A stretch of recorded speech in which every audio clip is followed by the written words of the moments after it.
umaga po sa ating lahat. Blessed morning to all my beloved brethren.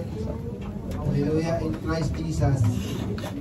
Amen. Let us give glory to our Lord God today. And I believe all of us must make a preparation. Hallelujah. The title of the sermon for today is about being prepared. Are we ready to face Jesus Christ? Hallelujah. Are we prepared? Amen. Amen. Konti lang ah. Amen. Kailangan talaga. Amen. Let us open our Bible in Matthew 24:37 to 44.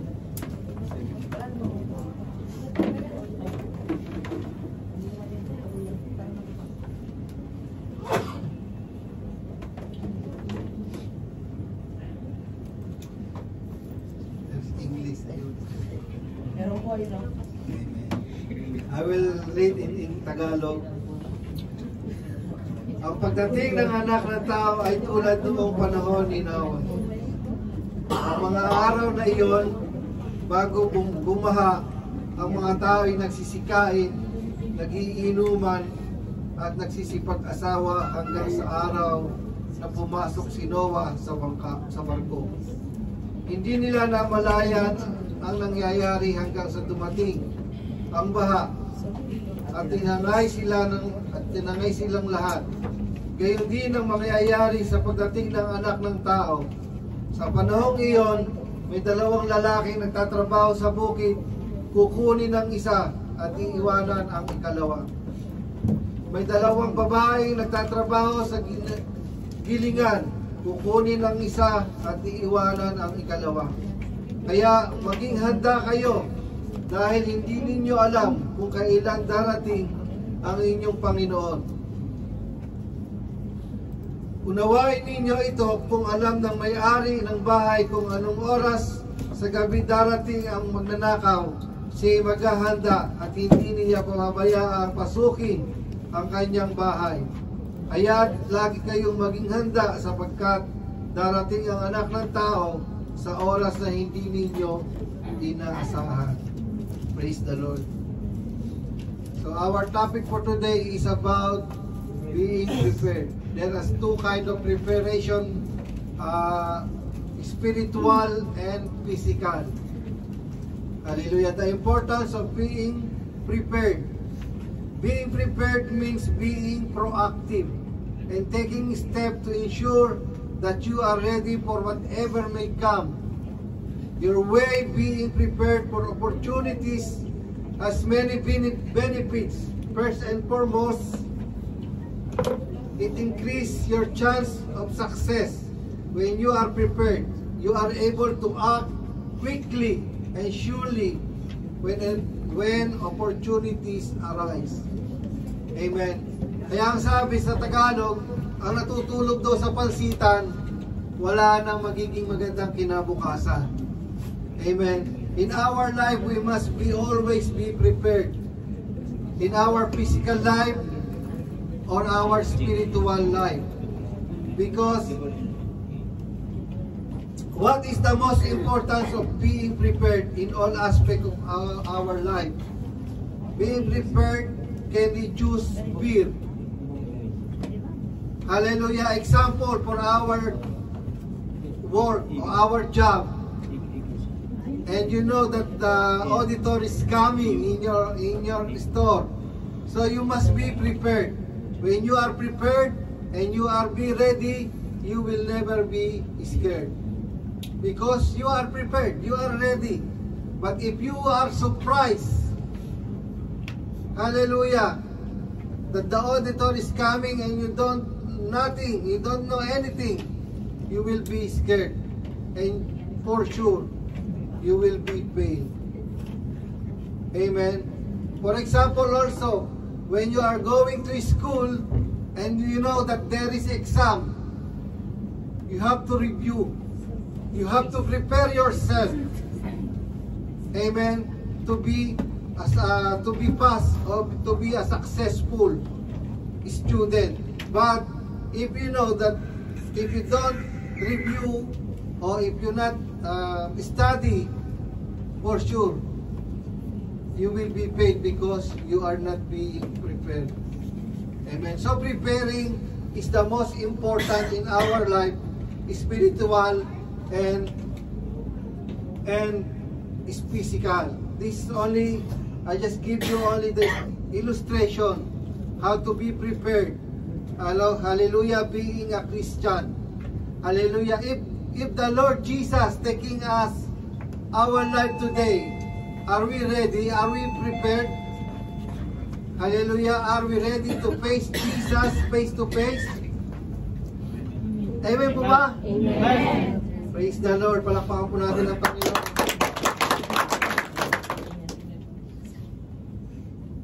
You need to be prepared when you are getting old also.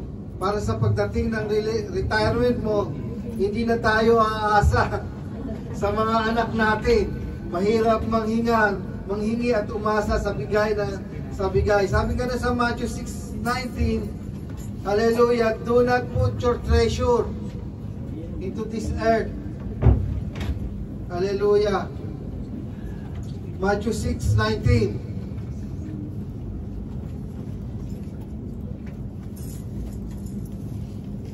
Huwag kayong mag-impok ng mga kayamanan dito sa lupa. Dito'y may naninirang insekto at kalawang at may nakakapasok na magnanakaw. In English, do not store up your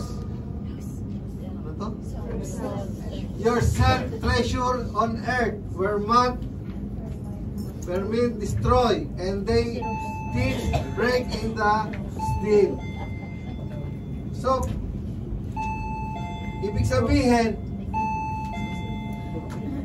wag lang tayong hindi po masamang mag-ipon. It doesn't matter if you will hindi po masamang mag-ipon ng salapi, hindi po masamang mag-prepare ng kinabukasan para sa ating bahat. Sabi ng Bible, wag lang tayong magiging sakim. Like for example, to the life of Kuya Alan, even he have decrease his salary when his friend is calling. Hallelujah. He don't refuse to help his friend.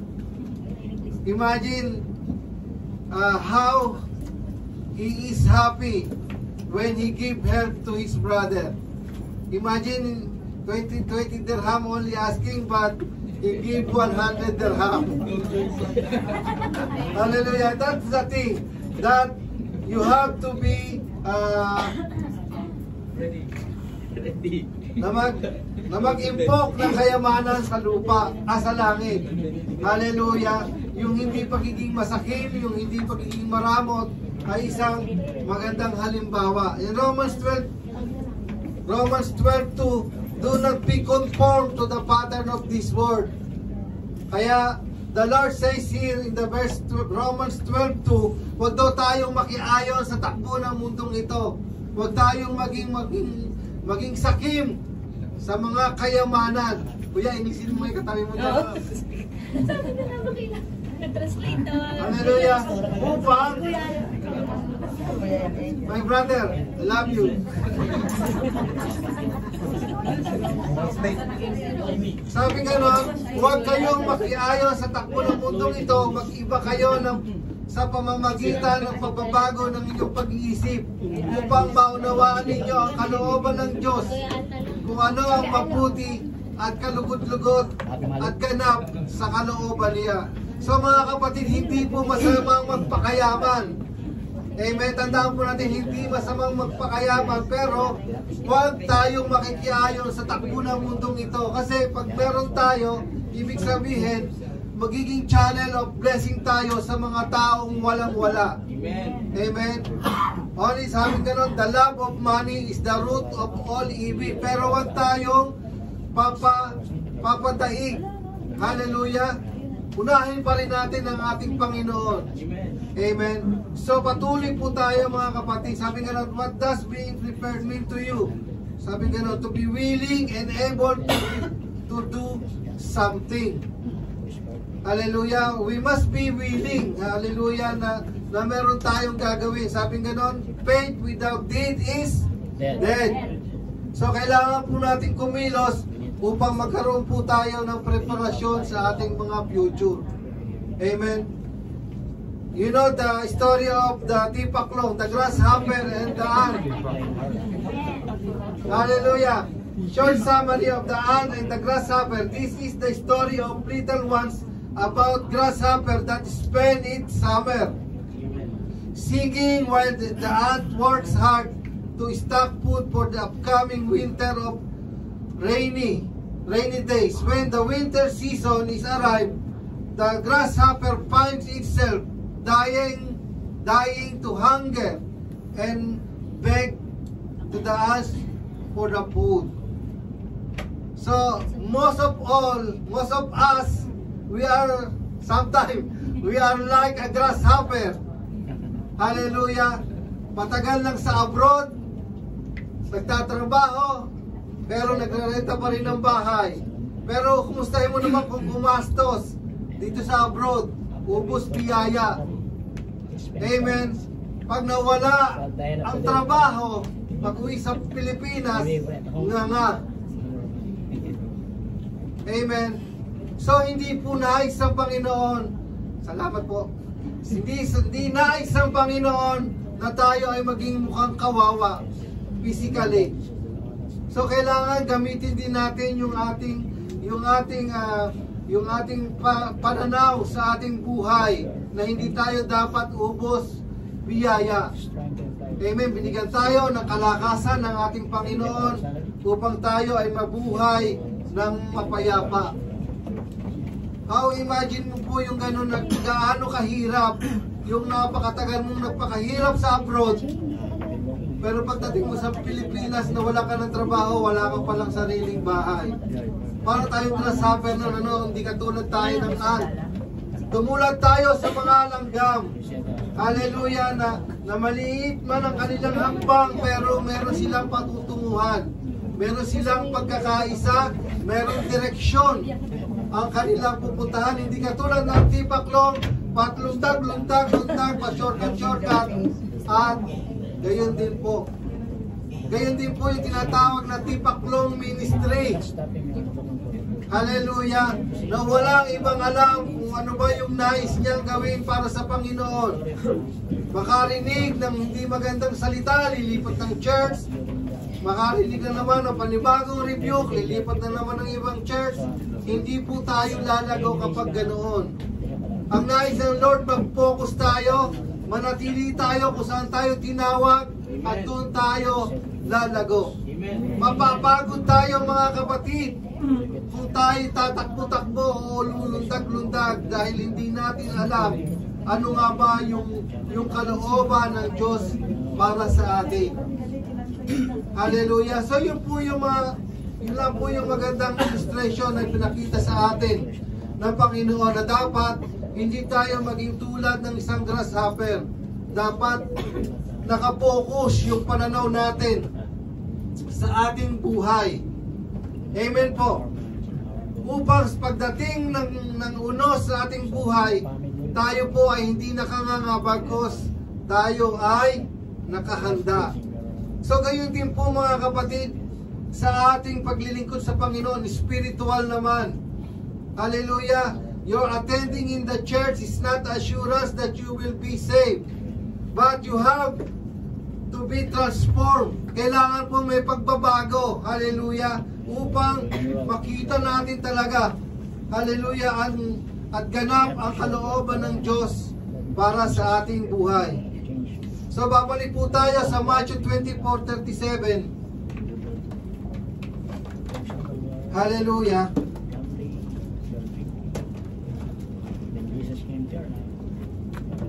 Pag po tayo matutulog ngayong araw na ito, dapat maging gising po tayo.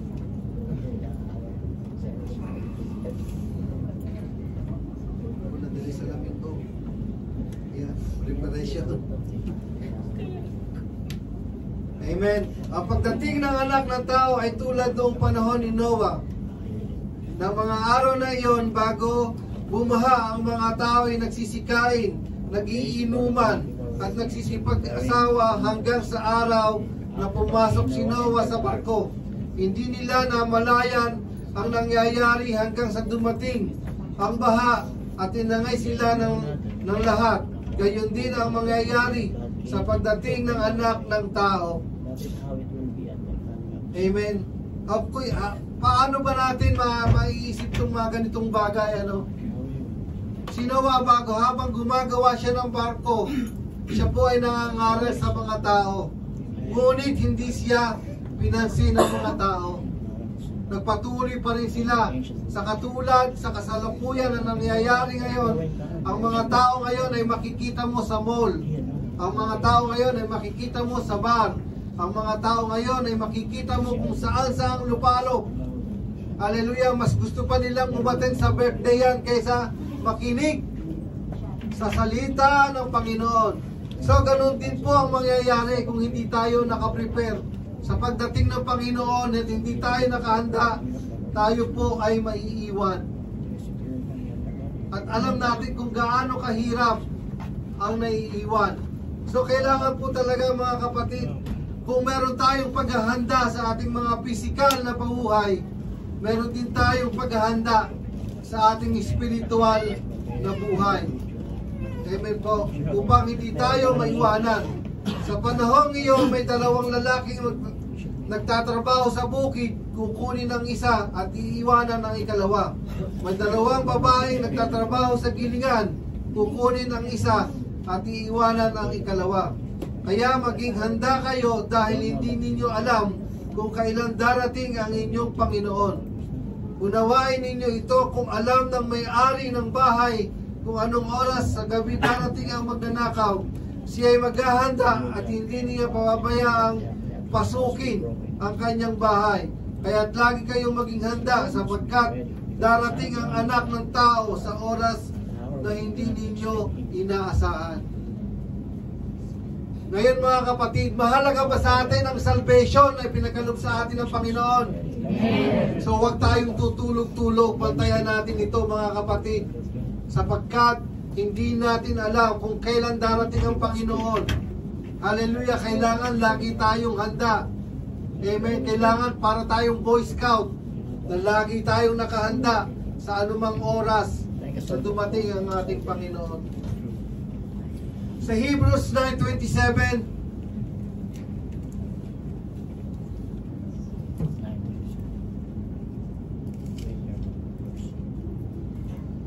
salamat po nino. Hebrews 9:27, itinakda sa mga tao na sila'y minsang mamatay at pagkatapos ay ang paghuhukom. Kung sa gayon mga kapatid, kung tayo mamatay na at tayo humarap na sa paghuhukom, ano kaya yung inaasahan natin? Nakahanda na ba yung ating puso sa pagdating ng paghuhukom sa ating buhay o ang kamatayan sa ating buhay? Dahil alam natin, hallelujah, na kapag tayo ay nahusgahan ng Panginoon, sa dagat-dagatang apoy tayo pupulutin.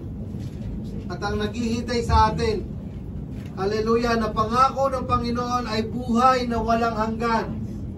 Pero bakit parang ang hirap tanggapin ng bawat isa ng ibang tao ang bigay na kaloob ng Diyos na buhay na walang hanggan? Samantalang ibinigay nga niya yung kanyang kaisa-isang anak na si Jesus, hallelujah, upang ang sino mang sumampalataya sa kanya hindi mapapahamak kung hindi magkakaroon ng buhay na walang hanggan. Tandaan natin kapatid, hindi baling mamatay tayong mahirap kung sa langit naman tayo mapupunta. Ang mahirap, namatay ka na ng mahirap, sa impyerno ka pa rin napupunta. Alam natin na walang hanggang pagpaparusa, hallelujah, ang ibinibigay, hallelujah, na kaparusahan sa mga taong hindi nagsisisi ng kanyang kasalanan, hindi nagpiprepare ng kanyang pupuntahan sa langit. Gusto ba nating mapunta sa langit? Amen. Dapat mag-prepare na tayo ngayon pa lang. Hindi bukas, hindi sa makalawa, kundi ngayon pa lang. Hallelujah. Sabi sa Revelation 20:14-15. Hallelujah.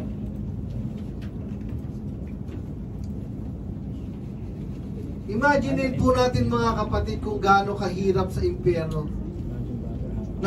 Sino ba nakakatulog na walang AC dito? Wala, di ba? Sa impyerno walang AC doon. Kaya wag nating pangarapin na makapunta ng impyerno. Pagpapawisan ka doon. Hallelujah. Imagine natin suffocation tayo. Napakahirap ng huminga. Gaano pa kaya sa impyerno? Hindi pa nadidipyo ang ating katawan sa kumukulong asupre. Init pa lang yun, mahirap na. Kaya sabi sa Revelation 20:14-15, isa pang anghel ang lumabas mula sa templo at malakas na nagsalita sa nakaupo. Pagkatapos ay tinipon din sa lawa ng apoy ang kamatayan at ang daigdig ng mga patay. Ang lawa ng apoy ay pangalawang kamatayan.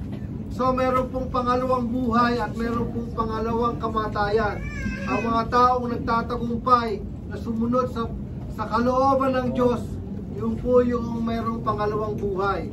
Ang mga taong nagkakaroon ng pangalawang kamatayan ay ang mga taong nagiging rebelyon. Hallelujah, sa ating Panginoon. Hindi po ito biro-biro ang ginagawa natin ito mga kapatid.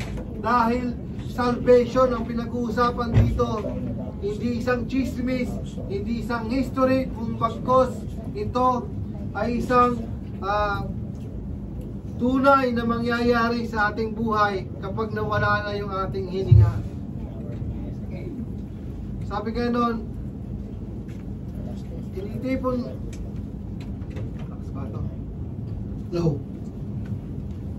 tinitipon sa lawa ng apoy ang sino mang hindi nakasulat ang pangalan sa aklat ng buhay. Amen. Kahit sa sinihan o sa party, kung hindi ka naka-registration, hindi ka papapasukin doon. Hallelujah. Kaya kailangan mga kapatid, hallelujah, sa pagtanggap natin sa Panginoon at pinagsisihan na natin ang ating mga kasalanan, yun po, doon masusulat ang ating mga pangalan. Sino po ba yung nakatanggap ng ayuda dito? Di ba kung wala sa listahan ang iyong pangalan, di ba napakalungkot? Hala, pumila ako ng napakatagal-tagal, nag-ubos ako ng oras, pero pagdating sa akin, hindi pala nakasulat ang aking pangalan. Wala pala akong ayuda kay Kapitan. Kinupit. So ganun din mga kapatid, sa pagharap natin sa Panginoon, hallelujah, at tayo nakatayo sa kanyang harapan at hindi nakasulat ang iyong pangalan, sorry na lang, uhusgahan tayo ng Panginoon. Kaya ngayon pa lang malakas tayo mga kapatid, hallelujah, yung preparasyon natin para tayo ay makapunta sa langit. Hallelujah. Ano ba yung the best na gagawin natin para tayo makapag-prepare? Unang-una, humingi tayo ng tawad sa ating mga kasalanan. Pangalawa, tanggapin natin si Jesus bilang Panginoon natin at tagapagligtas ng ating buhay. Pangatlo, tumalikod tayo sa ating mga makasalanan at magsimula tayo ng panibagong buhay na kasama ang ating Panginoon. Magkaroon tayo ng malalim na relasyon sa Panginoon. Hallelujah! Upang patuloy na ang ating pangalan ay nakasulat sa aklat ng buhay. Matthew 7:21-22-23.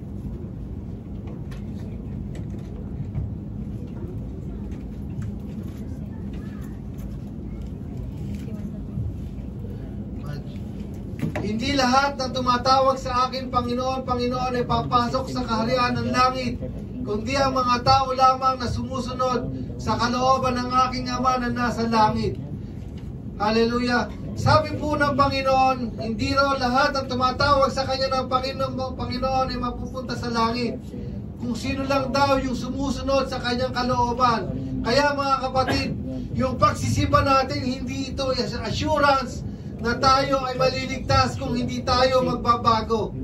Galit na galit ang Panginoon sa mga taong matitigas ang puso. Hallelujah! Kaya mga kapatid, hallelujah! Kaya sasabihin ng Panginoon, hindi tayo nakikilala. Kaya hindi lahat doon ang tumatawag sa akin, Panginoon, Panginoon, ay papasok sa kaharian ng langit, kundi ang mga tao lamang na sumusunod sa kalooban ng aking Ama na nasa langit. Hallelujah! Transformation po ang kailangan. Sabi sa 2 Corinthians 5:17, if anyone who is in Christ, he is a new creation. Hallelujah! The old has gone, the new has come. Hallelujah! Dapat kapag tinanggap natin si Kristo sa ating buhay, meron ng pagbabago sa ating buhay. Yun po yung tumatanggap na kaseryosohan sa kanyang salvation. Pero kung tatanggap tayo, hindi naman natin sinusunod ang gusto ng Panginoon. Kaya sinasabi ng Lord, hindi tayo kakilala dahil hindi tayo naging masunurin. Tuloy po, kaya kung nakipag-isa na, kaya balik po tayo sa Matthew 7:21.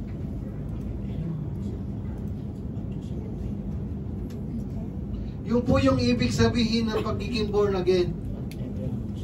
Isinilang na tayong muli. Namatay na yung ating lumang pagkatao at tayo ay pinanganak na muli at bagong simula ng ating buhay na kasama na ang ating Panginoon. Hindi lahat ang tumatawag sa akin, Panginoon, Panginoon, ay papasok sa kaharian ng langit, kundi ang mga tao lamang na sumusunod sa kalooban ng aking Ama na nasa langit. Sa araw ng paghuhukom, marami ang magsasabi sa akin, Panginoon, hindi po ba kami ay nagpapahayag ng mensahe mula sa Diyos, nagpapalaya sa mga demonyo at gumagawa ng himala sa inyong pangalan? Ngunit sasabihin ko sa kanila, hindi ko kayo nakikilala. Lumayo kayo sa akin, kayong gumagawa ng kasamaan. Kaya't ang bawat nakikinig at nagsasagawa ng mga salita kong ito ay maitutulad sa isang taong matalino na nagtayo ng kanyang bahay na ang pundasyon ay bato. Hallelujah! So mga kapatid, napakahirap itatwa tayo ng ating Panginoon sa pagdating ng ating paghuhukom. Wala tayong ibang kakapitan. Wala tayong ibang susulingan kundi ang ating Panginoon lang sa araw na yon. Pero kung ginagawa natin yung kalooban ng ating Diyos Ama, masaya tayong haharap sa ating Panginoon dahil alam natin na wala tayong takot, na tayo, ang ating pangalan ay nakasulat sa aklat ng buhay. Hallelujah, wala kang doubt. Kung ikay naghihingalo na, ibibigay mo na yan kay Lord. Hindi ka na makikipaglaban dahil alam mo kung saan ka napupunta. Hallelujah. Pero yung sabihin, hallelujah, yung araw-araw nating pakikinig at nagbabasa tayo ng salita ng Diyos, kaya sobrang nagagalit ang Diyos. Itinakwil na tayo kung hindi tayo magiging masunurin. Yung mga verses na mga naririnig natin, hindi lang 10 beses o 1,000 beses nating nadidinig. Kaya't wala tayong maidadahilan sa Panginoon na wala tayong narinig o wala tayong, hallelujah, na nabasa na ganitong salita. Kaya nagagalit ang Diyos dahil paano hindi magagalit? Ibinigay niyo yung kanyang kaisa-isang anak para tubusin tayo sa ating mga makasalanan. Tapos pagwawalang bahala lang natin. Kaya sasabihin sa iyo ng Panginoon, sa atin ng Panginoon, sino ka? Hindi kita nakikilala. Dahil sa sobrang tigas ng ating puso. So napakahirap nun mga kapatid, itatwa ka nga lang na yung kaibigan. Sobrang sakit na. pumunta ka sa isang handaan, tapos, my friend, sabihin sa'yo, who you? Di ba napakasakit? Para bang gusto mong sumpa yung tao na yun, o maluso ka na lang doon mismo. Paano pa kaya yung inaasahan mong Panginoon na mahal ka kamo ng Panginoon, pero hindi pala ganun? Hallelujah, ang kasasapitan mo, kung itatwa ka pala ng Panginoon, tayo pala itatwa ng Panginoon, gaano kasakit yun. So dapat mga kapatid, talagang seryosohin natin yung pagpili at pagtawag sa atin ng Panginoon, sapagkat hindi lahat ng tao ay binigyan ng pagkakataon na makarinig ng kanyang mga salita o makapunta sa mga ganitong gawain. Ikaw na malakas ka, hallelujah, na may kakayanan ka lumakad patungo sa bahay ng Panginoon. Hindi mo magawa, pero gusto mo makapunta ng langit. Paano kaya mangyayari yon? Simpleng logic lang yon. Simbahan niya, hindi ka makarating, langit pa kaya? Reality po yan, mga kapatid, no? Dahil kapag meron taong nag-i-invite sa inyo na punta tayo ng church, pagtiwala ka, hindi ka ililigaw ng landas. Pero kadalasan, ayaw pa nating sumama. Marami pa tayong kondisyon. Sige, lilibre kita ng milk tea after tayo mag-church. Sige, pupunta tayo ng mall. Ganon, pero hindi natin alam na ginagamit yung kapatid mo ng Panginoon para masalba lang ang ating buhay. Hallelujah, tandaan natin, individual ang salvation. Hindi tayo kaya iligtas ng ating mga kaibigan. Hindi ka pwedeng tumawag ng call a friend doon. Basta ikaw at si Jesus lang, hallelujah, ang siyang nakakaalam kung saan ka patutungo. So mga kapatid, naway hindi natin marinig ang sasabihin sa atin ng Panginoong, hindi ko kayo kilala. Sapagkat hindi nagkulang ang ating Panginoon sa kanyang paalala. Araw-araw natin itong naririnig. Hallelujah, halos umiiyak ang Diyos, nangungusap sa bawat isa sa atin. Salamat po. Hallelujah, upang tayo ay makatamo ng kaligtasan. Kung ipagwawalang bahala natin ito, paano na? So kailangan talagang preparasyon talaga. Hallelujah, mamulat tayo. Huwag tayong gumaya sa isang tipaklong. Naisip ko, lucky Christian lang, at pagdating ng paghuhukom, nakanganga siya sa sobrang sakit ng kanyang mga naranasan. Hallelujah, napakahirap po ng buhay dito sa mundong ito. Kung hindi ka magpapawis, hindi ka kakain. Kung hindi tayo magpakaalila, hindi natin mapag-aaral ang ating mga anak. Kung hindi tayo magpuyat at magpagal, magbanat ng buto, wala tayong ikabubuhay sa ating mga anak. Kung buhay rin lang ang nais natin, dapat yung buhay na walang hanggan ang dapat nating imithiin. Yung buhay na walang hanggan ang siyang dapat nating, hallelujah, pag-ukulan ng panahon. Sapagkat, hallelujah, minsan lang, sabi, minsan lang mamatay ang tao, katapos ay paghuhukom. Wala na pong second chance. Hallelujah, kapag dumating tayo sa kamatayan. Kapag kamatayan na pinag-uusapan, wala na tayong chance doon. Hallelujah, hukuman na agad. Hukuman na agad ang ating pupuntahan. Wala pong purgatorio, wala nang parang husgado doon. Na ipagdadasal ka ng 40 days and 40 nights. Ikaw ay maliligtas sa pamamagitan ng prayer. Hindi po yun. Kapag tayo namatay, sabing ganon sa Hebrews 9:27, minsan lang mamatay ang tao, pagkatapos ay judgment na. Hallelujah. Sa Matthew 13:40,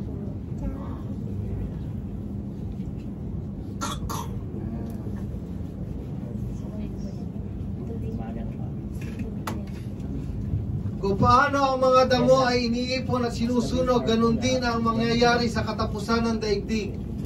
Hallelujah. Makikita po natin, ibinubukod yung trigo o ang palay sa damo kasi ang damo, hindi na siya papakinabangan, kaya ipanggagatong na lamang.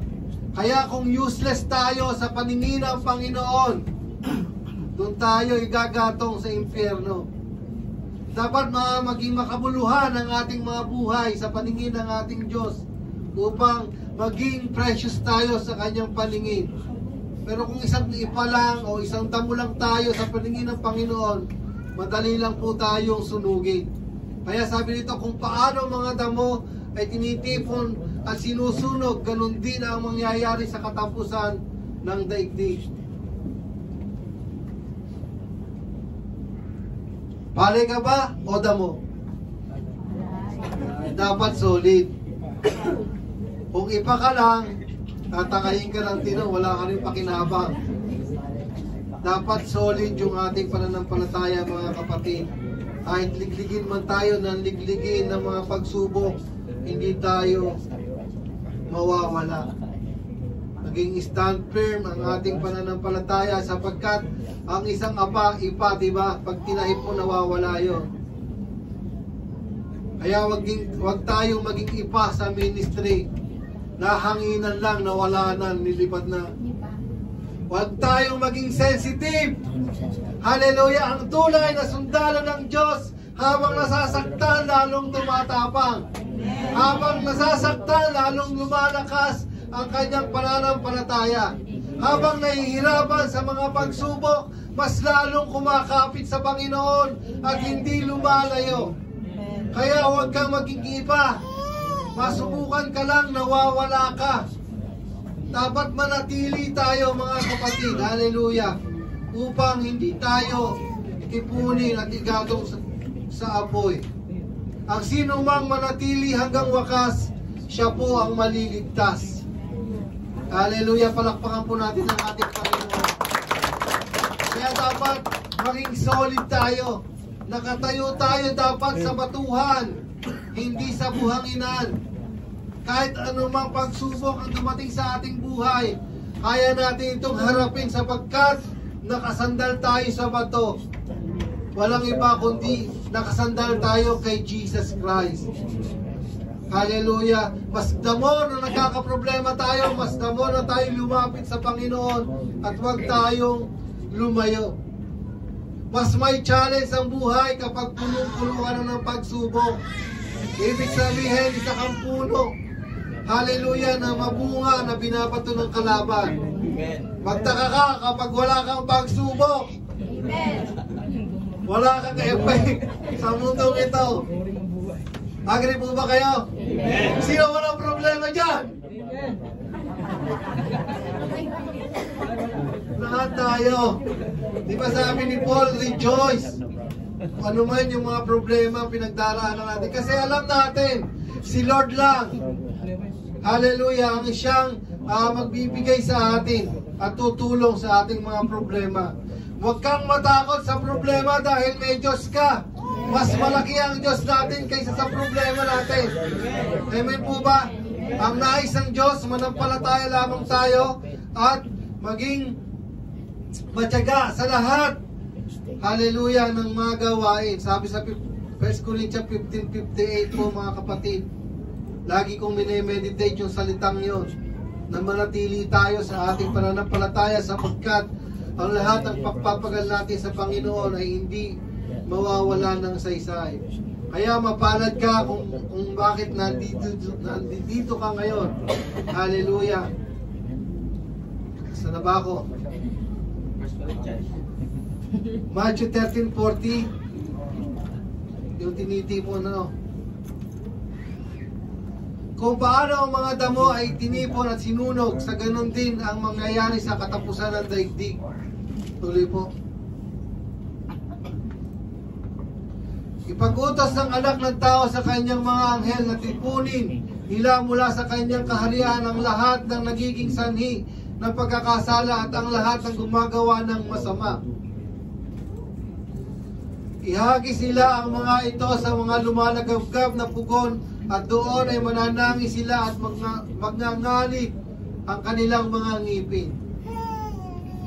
Ngunit ang mga gumagawa ng matuwid, ito po yung dapat nating maging ay magliliwanag na parang araw sa kaharian ng kanilang Ama at makinig ang may mga pandinig. Hallelujah, ito po yung i-aim natin. Hallelujah, na magliwanag tayo sa paningin ng Panginoon. Hindi nagdidilim ang mata ng Diyos sa atin sapagkat tayo ay mga di masunurin. Amen. Halimbawa, ikaw galit na galit ka sa kapwa mo, makita mo pala nagdidilim na yung paningin mo. Dapat nagliliwanag tayo mga kapatid. Makita ka pala ng kapatid mo, nakangiti na sa'yo. Hindi yung masama ang iniisip sa'yo dahil nagdidilim na ang paningin niya para sa'yo. How much more pa si Lord? Kaya sabi, kailangan daw magliwanag tayo na parang araw sa kaharian ng kanilang Ama at makinig ang may mga pandinig. Hallelujah, tuloy pa po. Ang kaharian ng langit ay katulad ng kayamanang nakabaon sa isang bukid. Nahukay ito ng isang tao, ngunit agad itong tinapunan. Tuwang-tuwa siyang umalis at ibinenta ang lahat ng kanyang ari-arian upang bilhin ang bukid na iyon. So dapat alam na nating ligtas tayo, no? Dapat maging masaya tayo sa paglilingkod natin sa Panginoon. Hallelujah, nakatulad ng isang kayamanan. Hallelujah, ang salvation na ating tinanggap sa ating Panginoon. Kaya huwag mong tutulugan ito, kapatid. Hallelujah, sapagkat ang natutulog may iwanan. May sinabi ang Diyos, nakwento ko na ito pero ulitin ko kasi nakakabilib din. Ang sabi ng Diyos, alam mo ba yung mga tao na yan, mga ano ko yan lahat? Sabi ni Satanas, hindi yung mga natutulog yun, akin yun. Kaya nakikita ko naman kayo, wala namang pupuwas-puwas dyan. Amen. Isang prepare din po yan. Pag tayo pumunta ng church, kailangan nakaprepare yung puso natin. Nakaprepare yung ating isipan upang maluwag nating tanggapin ang salita ng ating Panginoon. Hindi lang natin padadaanin sa inang tenga at sa hindi katulad ng sermon ng ating mga magulang na paulit-ulit. Ganon din naman ang gusto ng Panginoon, paulit-ulit sa ating sasabihin upang hindi tayo magkamali. Sabi nito, malapit na po akong matapos. Sa Luke 16 verse 19:31. Hallelujah, ito yung taong walang ginawa kundi magpakayaman. Mabilisan lang po. Sinabi naman sa kanya ni Abraham, kung ayaw nilang, sa Luke 16:19 po, sorry, ang buhay ni Lazaro at ang rich man. May isang mayamang lagi nagdaramit ng mamahalin, saganang-sagana sa pagkain na araw-araw. May isa namang pulubing nagngangalang Lazaro at tantad ng sugat ang katawan at nakahiga sa may pintuan ng mayaman. Sa hangad na matapunan man labang ng mumong nauhulog mula sa hapag ng mayaman at doon nalapitan siya ng mga aso at dinidilaan ang kanyang mga sugat. Namatay ang pulubi at siya dinala ng mga anghel sa piling ni Abraham sa langit bilang isang parangal. Namatay rin ang mayaman at inilibing. Sa gitna ng kanyang pagdurusa sa daigdig ng mga patay, natanaw ng mayaman si Lazaro sa piling ni Abraham. Kaya sumigaw siya, Amang Abraham, maawa po kayo sa akin. Utusan po ninyo si Lazaro na isausaw sa tubig ang tulo ng kanyang daliri at basain ang aking dila dahil ako'y naghihirap sa apoy na ito. Ngunit sumagot si Abraham, Anak, alalahanin mong nagpasasa ka sa buhay nung ikaw ay nasa lupa at si Lazaro naman ay nagtiis ng kahirapan. Subalit ngayon ay maligaya siyang rito samantalang ikaw naman ay nagdurusa riyan. Bukod dito may malaking bangin sa pagitan natin kaya't ang mga naririto ay hindi makakapunta riyan at ang mga naririyan ay hindi makakapunta rito. Ngunit sinabi ng mayaman, kung gayon po amang Abraham, ipinapakiusap ko pong papuntahin na lamang ninyo sila sa bahay ng aking ama. Sa aking 5 kapatid na lalaki, suguin po ninyo siya upang sila'y bigyang babala, upang hindi sila humantong sa dakong itong ng pagdurusa. Ngunit sinabi sa kanya ni Abraham, nasa kanila ang mga isinulat ni Moses at mga propeta, iyon ang kanilang sundin. Sumagot ang mayaman, hindi po sapat ang mga iyon, ngunit kung magpapakita sa kanila ang isang patay na muling nabuhay, magsisisi sila at tatalikuran ang kanilang mga kasalanan. Sinabi naman sa kanya ni Abraham, kung ayaw nilang sundin ang mga sinulat ni Moses at mga propeta, hindi rin sila paniniwalaan ang isang patay na muling nabuhay. Hallelujah. Kung makikita po natin yung istoryang ito, talagang tunay na may impyerno talaga. At ang mayamang ito, nagpakayaman lang siya, nagpasasa lang siya sa kanyang kayamanan. Hindi siya tumulong sa kanyang kapwa, na katulad ni Kuya Alan. Hallelujah. Example lang po, na tumitingin sa pangangailangan ng kanyang mga kapwa. Subalit itong mayaman na ito, binigyan siya ng blessing ng Panginoon, pero sinarili lang niya. Hindi niya ipinamahagi sa kapwa niya. At hindi niya kinilala ang Diyos, sapagkat lahat ng meron na kailangan niya ay nasa sa Kanya, kaya hindi niya naalala ang Panginoon. Na hindi siya nakakaroon ng relasyon sa ating Panginoon. Kaya nung siya'y namatay, wala siyang sumalubong sa Kanya. Inilibing lang siya ng isang marangal dahil mayaman siya. Ngunit ang kakaiba lang ng kay Lazaro, may sumundong anghel. Sapagkat si Lazaro ay tagtad ng sugat, tagtad ng kahirapan, at lagi siyang nagdurusa, sapagkat sa bawat kalam ng kanyang sikmura, humihingi at lumalapit siya ng tulong sa ating Panginoon. Iyon ang kakaibahan ng dalawa. Isang mayaman na walang relasyon sa Panginoon, at isang mahirap na nagkaroon ng relasyon sa Panginoon. At nakita natin kung paano naghirap ang isang mayaman nung siya ay namatay. At makikita po natin yung pag-ibig ng isang mayaman sa kanyang 5 kapatid na natira o naiwan sa lupa dahil ayaw niyang makaranas ng kanyang paghihirap ang kanyang mga kapatid. Hallelujah! Upang gusto niyang pababain si Lazaro, upang bigyang babala na mahirap mapunta sa impyerno. Kaya tayo mga kapatid, isa rin tayong binibigyan ng pabala ng Diyos na huwag nating sikapin makapunta ng impyerno, bagkos, hallelujah, sikapin natin makapunta ng langit. Hallelujah. Palakpak po tayo dyan. Palakpak po natin si Lord. Hallelujah. Ito po talaga yung tunay na talagang may pakiramdam sa loob ng impyerno. May pag-ibig sa loob ng impyerno. At may naniniwala sa loob ng impyerno, pero wala na silang magagawa dahil huli na ang lahat sa kanilang buhay. So mga kapatid, hallelujah, napakapalad po natin na hindi lang tayo uupo, tatayo sa church, bagkos i-share din natin yung ating natutunan, ang ating tinanggap sa ating Panginoon, sa ating mga kamag-anak.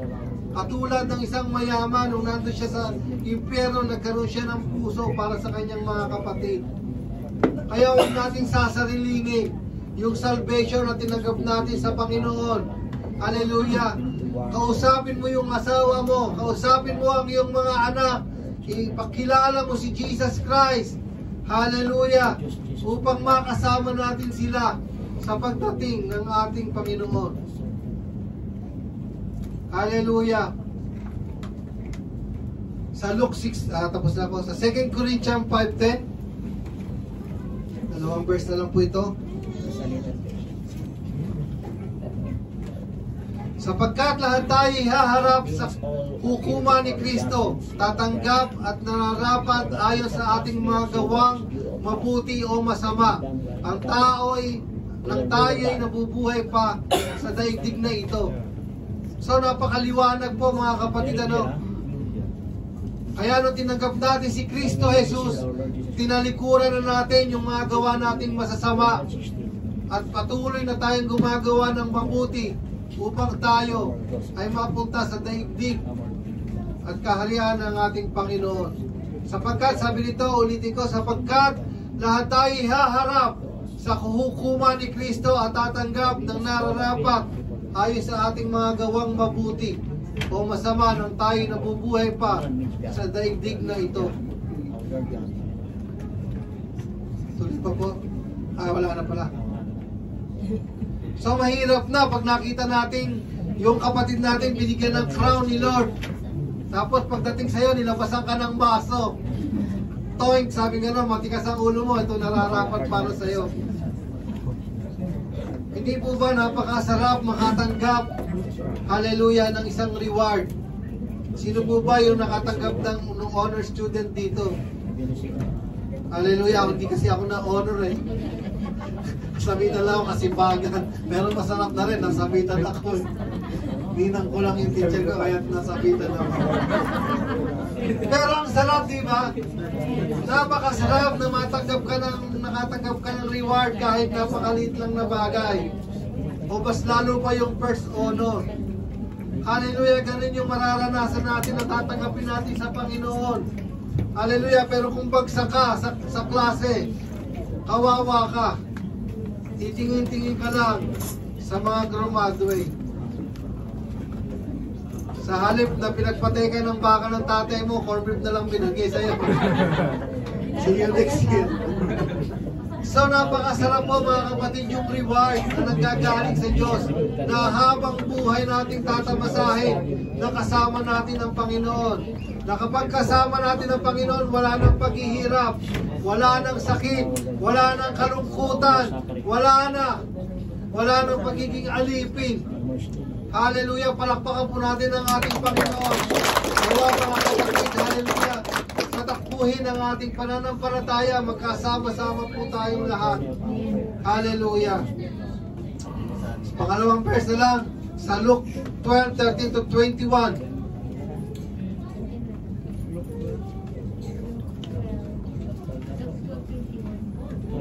Nakikita po yun ng Panginoon yung mga pag-amen natin na yan. Pagdating ng panahon, nag-amen ka, bakit nandito ka sa kabila? Diba? Nakisama-sama ka lang eh. Kaya kailangan talagang maging permisyon sagot natin at talagang isasapabuhay natin. Yung amen na yan talagang nakasulat dyan. Nakikita yan sa television. Nag-amen ka daw, bakit nandun ka sa kabila? Hindi mo kasi masyadong nakinig. Natulog ka lang, nung nagulat ka, nag-amen ka. Alam niyo po mga kapatid, ang salita ng Diyos talaga po ay siyang talagang panghawakan natin. Hallelujah, ako pagod na rin ako sa trabaho, pero talagang gusto ko na rin mamahinga, pero mas masarap talaga yung sure na sure talaga. Pasok na pasok talaga tayo sa langit. Hallelujah. Sa buhay natin ito talagang dadanasin ng mga tao yung magiging sakit sa hirap ng buhay. Magiging palalo. Hallelujah. Luke 12:13-21. Ngunit sinabi sa kanya ng Diyos, Branaw, bayad ba tayo ng internet? Hindi tayo ng bayad. Kala ko sa Pilipinas lang may brownout. Hello, sino po ba may madalang Biblia dyan? Hallelujah, patuloy po tayo. Luke 12:13-21. Pinapakita sa atin ni Lord. Kailangan talagang magkaroon tayo ng mga personal na Biblia.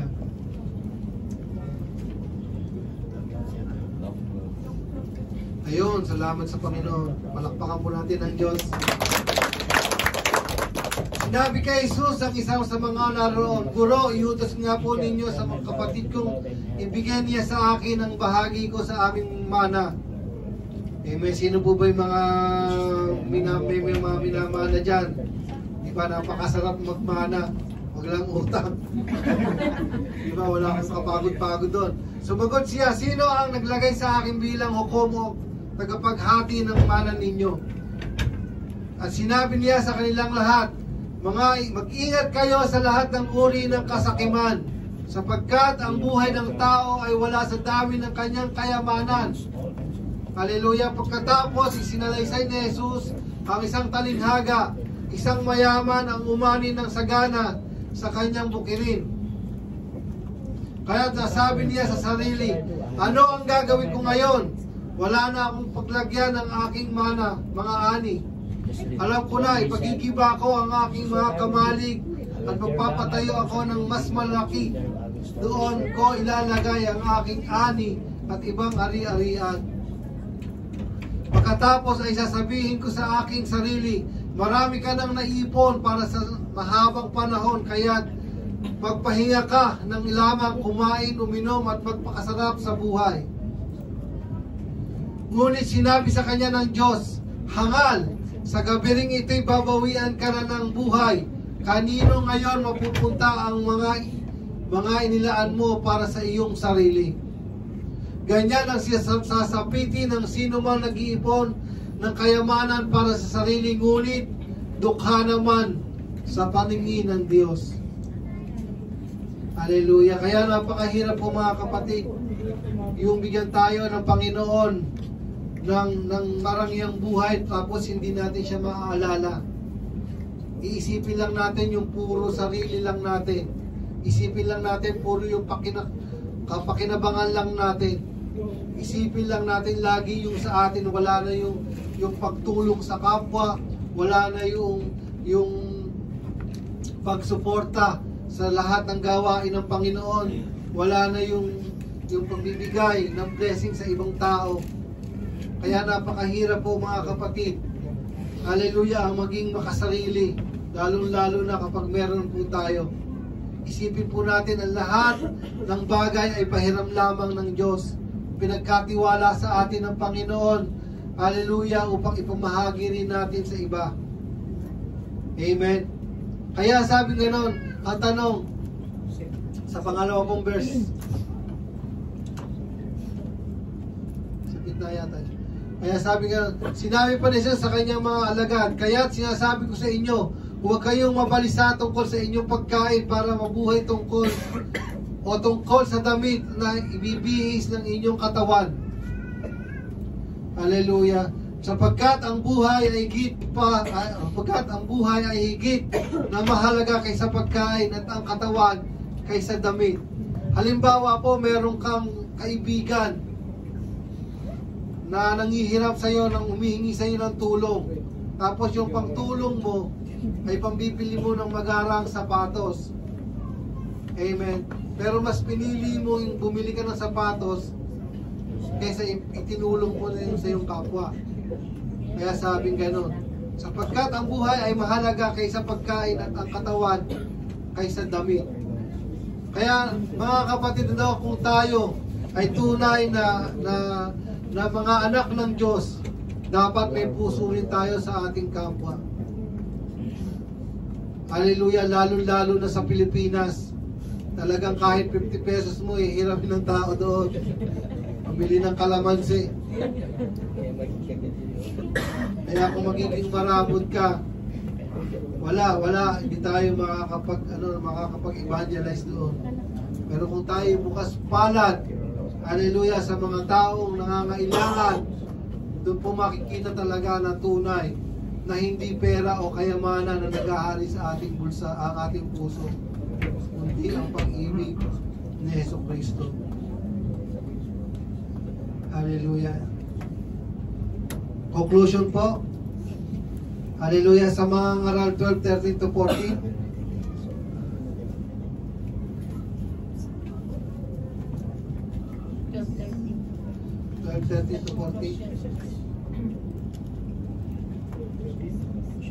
Mga ngaral 12:13 to 14. Sabi dito, sa kabila ng lahat ng ito, isa lamang ang aking masasabi. Matakot ka sa Diyos. Hallelujah. Tundok muna doon. Lahat ba tayo may takot sa Diyos? Amen. Mas kumisa, natatakot pa tayong mawalan ng kaibigan, mawalan ng asawa, mawalan ng jowa. Pero yung matakot sa Diyos, hindi eh. Kumisa dahil sa jowa, kaya natin kinakalimutan ng Lord. Kumisa dahil sa ating jowa, kaya natin pinagpapalit si Lord. Sa kabila ng lahat ng ito, isa lamang ang aking masasabi. Matakot ka sa Diyos, sundin mo ang kanyang mga utos, sapagkat ito ang buong katungkulan ng tao. Hallelujah! Ito lang po pala yung bilang isang katungkulan ng tao. Sumunod tayo sa Diyos at matakot tayo. Lahat ng gawin natin, hallelujah, hayag man o lihim, mabuti man o masama, ipagsusulit natin ito sa Diyos. Hallelujah. Sino po ba nagtatrabaho dito ng may CCTV camera? Amen. Lahat po tayo siguro, no? Uso kasi na ngayon eh. Kaya pagdating sa trabaho, mahanap tayo yung mga lugar na hindi hihagip ng camera. At doon natin ginagawa yung mga lihim na ginagawa natin. Tama po ba? So lagi natin isipin na kahit saan tayo pumunta, yung CCTV na camera ng Panginoon, wala tayong maitatago. Amen. Diba kapag tayo, alam natin may CCTV camera, may nakatingin sa atin, talagang papogi points tayo, no? Sipag-sipagan yan. Pero pag nakakita ng hindi nahagip ng camera, nandun na, nandiyan cellphone. Pero ang sabi ng Panginoon, lahat ng gawin natin, hayag man o lihim, mabuti man ay masama, ipagsusulit natin sa Diyos. Kaya wag tayong mangimi na gumawa ng masama dahil hindi ito, hallelujah, mawawalang bisa, sapagkat ang Diyos, nalalaman niya kung ang lahat ng anong ginagawa natin, wala tayong maitatago.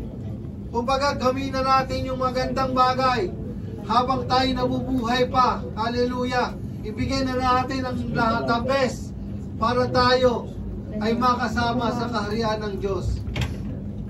Hallelujah. Mag-prepare na tayo, mag-invest na tayo. Hallelujah. Kung ikaw ay nag-i-invest ng ataol, kabaong, nicho, hallelujah, mas imbisin natin yung kalooban ng Diyos, yung kaharian ng Diyos. Ngayon sa Pilipinas, nakakalungkot, maraming insurance.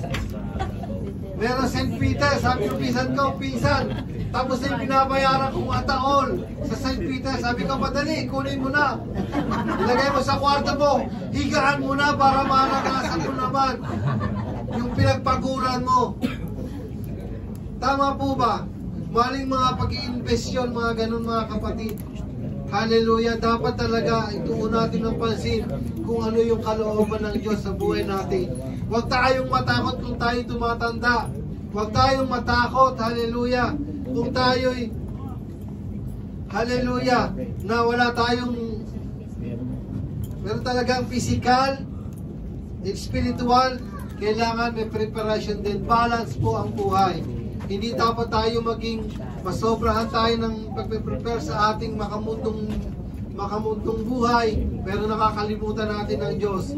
Ang sabi ng Biblia, unahin natin ang Diyos sa lahat ng antas ng ating buhay at hindi tayo pababayaan ng ating Panginoon. Hallelujah. Kaya kapatid, ang tanong sa iyo, ang tanong sa atin ng Panginoon, gaano ba natin pinaghahandaan ang ating pupuntahan sa kanyang piling? Gaano ba natin pinaghahandaan ang salvation ay pinagkaloob sa atin ng Panginoon? Hallelujah. Sinisigurado ko po mga kapatid, habang tayo ay may hinahawakan pang hindi sinusurrender sa Panginoon, hindi pa po tayo makakapasok sa kaharian ng Panginoon. Habang may mga bagay pa tayong hindi sinusuko sa ating Panginoon, sarado pa ang langit para sa atin. Nandito tayo lahat ngayon para maging transparent ang ating puso sa Panginoon. isuko, isurrender. Hallelujah. Upang sa pagpiprepare natin ng panangalawang buhay, wala nang over baggage, wala nang sagaban. Ligtas ka na sana kung binitawan mo yung baggage mo sana eh. Sabi nga ni Lord, no baggage allowed eh. Ang madadala lang natin sa Panginoon yung mga soul na hindi pa nakakakilala sa ating Panginoon. Kaya kung may galit ka dyan, kung meron kang mga relasyon na hindi kalooban ng Diyos, suko mo na yan sa Panginoon. Ang tunay na mga anak ng Diyos, ang sinasaisip ay puro makalangit na bagay. Walang ibang inaasam kundi makapiling ang ating Panginoon. Hallelujah. Sa pagpiprepare natin mga kapatid, hallelujah, idalangin natin sa Panginoon yung kalakasan na makaya natin ang lahat ng bagay. Dahil sapagkat hindi natin kaya ang lahat ng bagay kung wala ang gabay ng ating Panginoon.